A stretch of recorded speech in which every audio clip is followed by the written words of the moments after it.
هلمند ولایت چې یو کرنیز او زراعتي ولایت دی او ډیری اوسیدونکي یې په کرنې او مالدارۍ بوخت دي، سږ کال پکښې د تیرو کلونو په پرتله د پنبې په حاصلاتو کې زیاتوالی راغلی چې تر پروسس کېدو وروسته بهرنیو هیوادونو ته صادریږي. د هلمند ولایت اوسیدونکي سږ کال د پنبې د حاصلاتو څخه خوښ دي. دوی له سکون راډیو سره د خبرو پر مهال وویل چې د تیرو کلونو په پرتله یې د پنبې په قیمت او کیفیت کې ښه والی او زیاتوالی راغلی او په بهرنیو هیوادونو کې یې ښه بازار هم پیدا کړی دی. هو پروژ کاله په کورت کې معنا یو من لانه کوي شاز په کورت کې 2 من 3 من ټولیږي. سږ کال خو یو پنبه بیخي ډېره زیاته کره سوې ده او بل پنبه چې دي خلک ګرده پر کار دي او ډېرو خلکو ته ګټه رسېږي.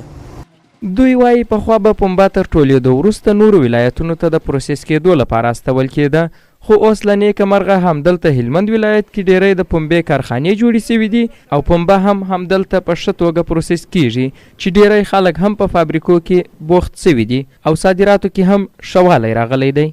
او پنبه خو دا دي مانې په 900 په زر کالدارې دی اوس شاید چې 1500 ته ورسېږي. پنبه چې دی هغه ډېر مهم شی دی تر تریاکو تر هر رقم کښتو نو ښه حلال کښت دی، خلک ګرده سره پر کار دي، مهم شی دی.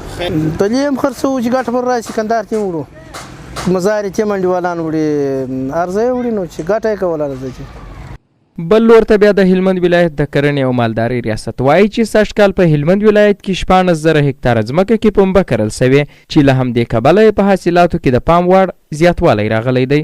تقریبا د 16,000 هکتاره په شاوخوا کې پخته د هلمند په ولایت کې کرل سوې ده او د تیر کال په پرتله باندې په مجموع کې یعنی د پختې حاصل یا پخته زیاته اخیستل سوې. تیر کال کمه وه، سږ کال ځکه زیاته کرل سوې ده نو پخته زیاته لاسته راغلې ده.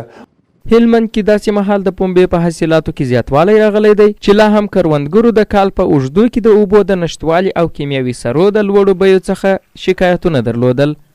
محمد اسماعیل وفا، سکون راډیو.